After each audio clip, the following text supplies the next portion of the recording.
अब हम inverse ratio की बात करते हैं। Inverse ratio, one ratio is inverse of another if their product is one. जैसे कि मेरे पास एक रेशियो है 3/5, इसका आंसर 1 तभी निकलेगा जब मैं इसे 5/3 से मल्टीप्लाई करूंगा, है ना। तो इसका मतलब ये इनका प्रोडक्ट आपस में 1 आ रहा है, इसका मतलब ये इनवर्स रेशियो। तो 3:5 का इनवर्स रेशियो 5:3। तो सिंपल सी बात है कि हमें उनके जो ए और बी, उनको फर्स्ट टर्म और सेकंड टर्म को आपस में एक्सचेंज करना है, ठीक है, टर्म्स को रिवर्स करना है।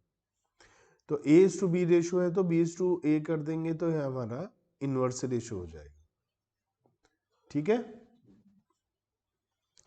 A:B is said to be greater inequality if A is more than B and less inequality if A is less than। आप है ना सीधा रेशियो का आंसर निकाल लो कैलकुलेटर पे डिवाइड करके।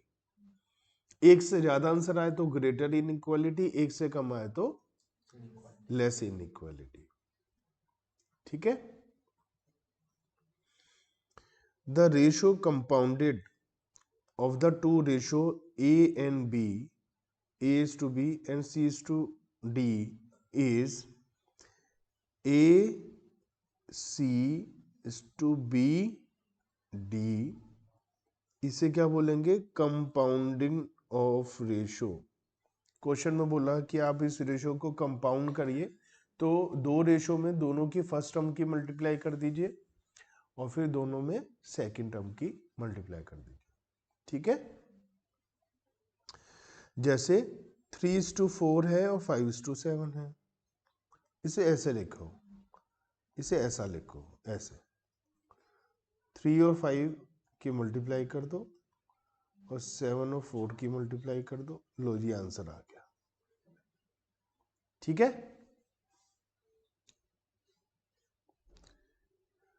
अगर हम उसी रेशो का कंपाउंड कर देंगे जो खुद रेशो है तो उसे डुप्लीकेट रेशो बोलेंगे। मैंने कहा 3:4 है, उसी को और मल्टीप्लाई कर दो, है ना, इसे क्या बोलेंगे? Duplicate ratio. A:B है, उसको A:B से कर दो, A², इसका मतलब इन्हीं का स्क्वायर डुप्लीकेट कहलाएगा। क्लियर? अब ट्रिप्लीकेट चाहिए तो पावर 3 हो जाएगी, क्यूब हो जाएगा, समझ रहे हो। सब डुप्लीकेट, डुप्लीकेट में स्क्वायर करा था, अब इसमें पावर 1/2 कर देंगे। डुप्लीकेट में पावर 2 करा, सब डुप्लीकेट में पावर 1/2, सब ट्रिप्लीकेट में पावर 1/3। तो यहाँ अंडर रूट निकालेंगे, हम क्यूब रूट निकाल लेंगे, ठीक है। सब ट्रिप्लीकेट, क्लियर। 4 और 9 का सब डुप्लीकेट चाहिए, अंडर रूट निकाल लेंगे। सब ट्रिप्लीकेट चाहिए तो अब एग्जाम में कैसे करोगे? कुछ नहीं, आंसर दे रखे होंगे, उसको उसकी पावर 3 कर दो। पावर 3 करना तो आता है 3 बार मल्टीप्लाई करना, आंसर की 3 बार मल्टीप्लाई कर दो, जिससे हमारा क्वेश्चन बन जाएगा, वो आंसर हो जाएगा। समझ में आती है बात?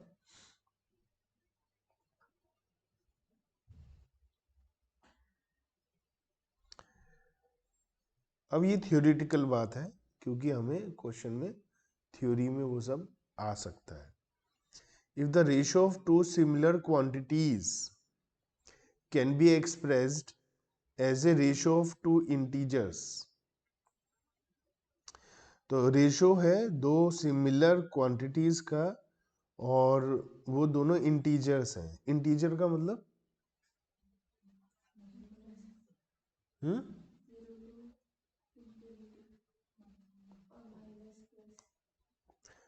द, इसका मतलब फ्रैक्शन नहीं है।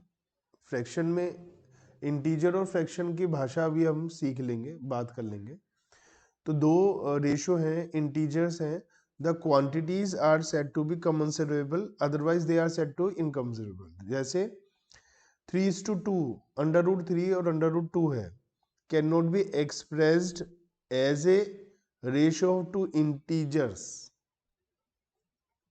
तो अगर आप 3 का अंडर रूट करेंगे और 2 का अंडर रूट करेंगे, है ना, और उसको, अब ये हमारा फ्रैक्शन में ही आएगा, है ना, और इसको हम क्या बोलेंगे, can not be express as ratio of two integers, therefore under root 3 और अंडर रूट 2 क्या है, इनकंसिडरेबल क्वांटिटीज। कंटिन्यूड रेशो का मतलब क्या है, रेशो कंटिन्यू चल रहा है, ए बी सी है तो A is to B is to C चल रहा है। इनकी एप्लीकेशंस जैसे 200, 400, 600, ठीक है, इनका रेशो निकालना है, कंटिन्यू रेशो, तो 200 इज टू 400 इज टू 600, तो क्या हो जाएगा 1:2:3। क्यों, क्योंकि मैंने क्या कहा था, सेम नंबर से डिवाइड या मल्टीप्लाई कर सकते हैं, तो इन सब में सबसे छोटी वैल्यू से डिवाइड करना चाहिए, वरना हमारा फ्रैक्शन में आंसर आ जाएगा। तो ये हो गया 1, ये हो गया 2, ये हो गया 3, ठीक है। एग्जाम्पल दिया हुआ है, मंथली इनकम 2 लोगों की 4 और 5 के रेशो में, कौन ज्यादा कमाई कर रहा है। ये मान लिया पहला वाला ए है, बाद वाला बी है, तो कौन ज्यादा अर्निंग कर रहा है, बी। अगर ए 4 रुपए कमाता है तो बी 5 रुपए कमा लेता है ना। मंथली एक्सपेंडिचर 7:9, इसका मतलब खर्चा बी ज्यादा करता है ना। और दोनों की कमाई 50 रुपए पर मंथ है, दोनों सेविंग बिल्कुल बराबर एक जैसी कर रहे हैं, अर्निंग नहीं, सेविंग दोनों की एक जैसी है, तो हमें इनकम निकालनी है इनकी। देखो भाई, हमें रेशो दिया है, अब आप एक बात और समझो, जैसे रेशो है 4:5,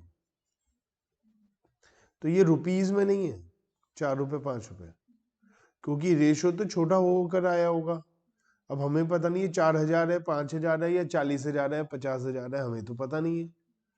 तो इन दोनों को किसी नंबर से डिवाइड किया गया होगा, सेम नंबर से, वो सेम नंबर जो मल्टीप्लायर है वो जाने बगैर हम इसे एब्सोल्यूट रुपीज में नहीं ला सकते।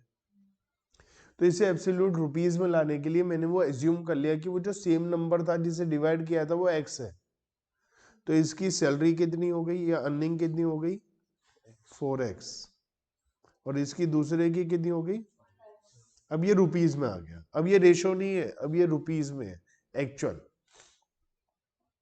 इसने कितनी सेविंग करी, 50 रुपए। अब ये 50 रुपए इसमें से लेस हो सकते हैं क्योंकि ये भी 50 है, इसने भी 50 रुपए की सेविंग करी, ये भी 50, इन दोनों, तो इसकी कितनी एक्सपेंडिचर आ गया भाई, सैलरी में से सेविंग लेस कर दूंगा तो एक्सपेंसेस आ जाएंगे, तो इसका एक्सपेंस हो गया 4x - 50, इसका एक्सपेंस हो गया 5x - 50, और एक्सपेंस का रेशो दिया है 7/9, यहां से हमारी x की वैल्यू आ जाएगी। कैसे आएगी, मल्टीप्लाई कर देते हैं, क्रॉस मल्टीप्लाई, है ना, तो 4x - 50 × 9 = 5x - 50 × 7, है ना। ब्रैकेट लगाना जरूरी है, नहीं तो हम केवल इसी से मल्टीप्लाई कर देंगे, इससे मल्टीप्लाई नहीं करेंगे, इसीलिए ब्रैकेट लगाते हैं कि सबसे मल्टीप्लाई एक साथ होती है। तो 9 4 9 5 क्या हुआ,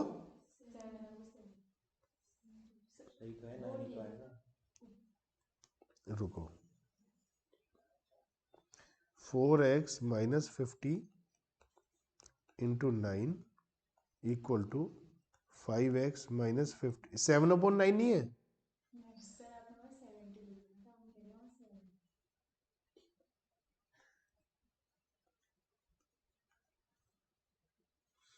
9 4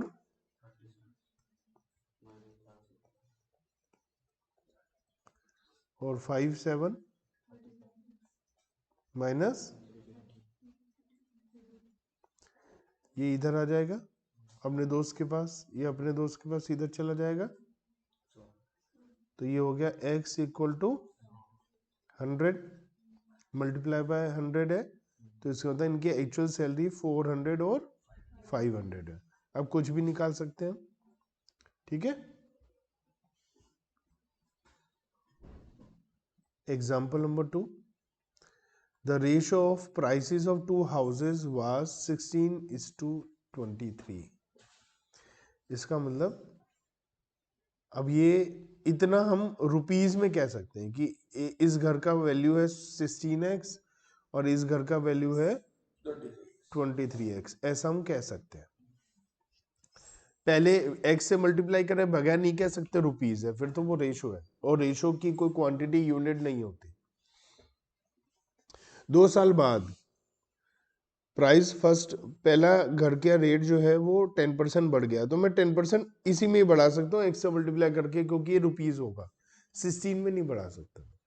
तो ये कितना हो गया, 1.6x बढ़ गया, तो ये 17.6x हो गया इसका प्राइस। और जो दूसरा घर है उसका प्राइस बढ़ गया 477, तो इसका अमाउंट हो गया 23x प्लस 477। रेशो अब 11:20 आ गया, तो 17.6x upon 23x plus 477 equal to 11/20। अब आ जाएगा, हो जाएगा सॉल्व, कराऊं आगे या हो जाएगा। Example number 3, find in what ratio will the total wages of the workers of a factory be increased or decreased if there be a reduction in the number of workers in the ratio 15:11 and an increment in their wages is 22:25। ये कह रखा है कि total wages में क्या फर्क आएगा, wages बढ़ेगी या कम होगी। यहाँ एक ही लोगों की वेजेस है, बस पूरी सैलरी पूरी वेजेस एक साथ है। मान लेते हैं 100 रुपए की वेजेस है अभी, ठीक है। तो ये कह रखा है कि इनका जो हमारे पास reduction in number of workers, number of worker कम हो गए, तो नंबर ऑफ वर्कर कम होने से टोटल वेजेस कम होगी बढ़ेगी, कम होगी। तो पहले 15 थी, अब 11 हो गई, या नहीं। और अब क्योंकि लोग कम हो गए तो काम ज्यादा हो जाएगा ना बचे हुए लोगों पे, तो उनको अब मान लिया आप कहीं जॉब करते हैं, वर्कर है कोई, उनके साथी कुछ ऐसा है उन्हें जॉब से निकाल दिया, तो बच्चे या वो चले गए या तो हमने निकाल दिया वो चले गए, कुछ भी हो सकता है। तो जो बचे, और अगर काम उतना ही है, मान लिया काम उतना ही है, तो जो बचे हुए लोग हैं उन पे बर्डन ज्यादा आ जाएगा, वो क्यों करेंगे काम किसी और का। तो उनको चुप रखने के लिए हमें उनकी सैलरी बढ़ानी पड़ेगी ना, वेजेस बढ़ानी पड़ेगी, पैसा ज्यादा देंगे तो करेंगे। तो क्या रखा है कि उनको 22 रुपए पहले देते थे तो अब 25 रुपए देंगे उन्हें, तो इसका मतलब अब उन्हें 25 रुपए देंगे अगर 22 रुपए देते थे पहले। क्या आंसर आया,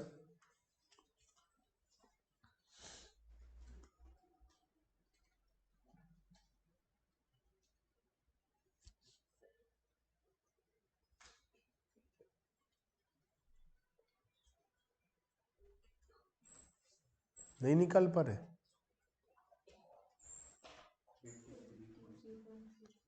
83.33, इसका मतलब पहले 100 रुपए की वेजेस थी तो अब 83.33 की है,